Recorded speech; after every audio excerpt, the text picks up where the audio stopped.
Abstract and concrete are classifications that denote whether a term describes an object with a physical referent or one with no physical reference.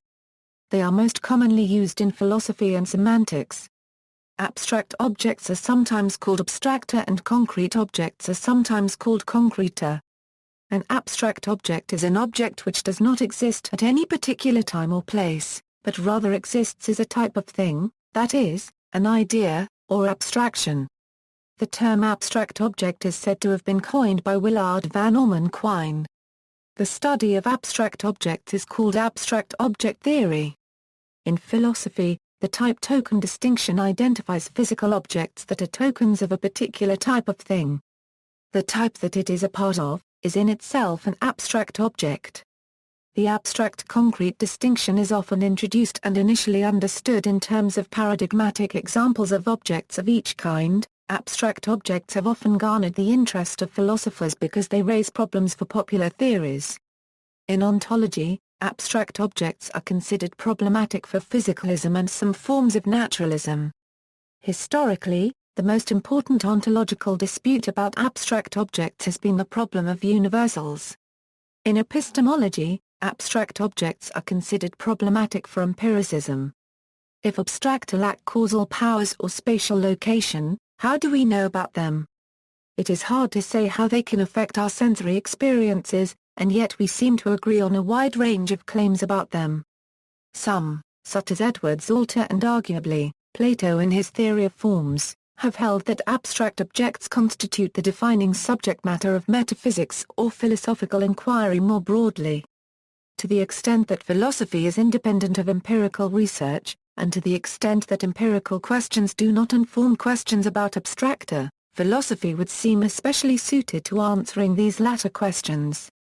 Abstract objects and causality equals. Another popular proposal for drawing the abstract concrete distinction contends that an object is abstract if it lacks any causal powers.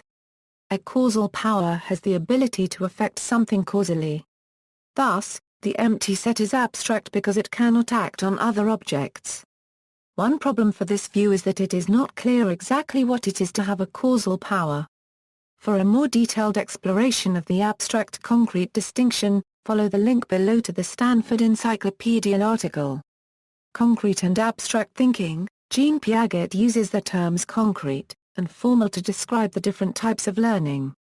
Concrete thinking involves facts and descriptions about everyday, tangible objects, while abstract thinking involves a mental process. Quasi-abstract entities. Recently, there has been some philosophical interest in the development of a third category of objects known as the quasi-abstract. Quasi-abstract objects have drawn particular attention in the area of social ontology and documentality. It has been argued that the over-adherence to the Platonist duality of the concrete and the abstract has led to a large category of social objects having been overlooked or rejected as non-existing because they exhibit characteristics which the traditional duality between the concrete and the abstract has regarded as incompatible. Especially, the ability to have temporal location, but not spatial location, and have causal agency. These characteristics are exhibited by a number of social objects, including states of the international legal system. See also. References.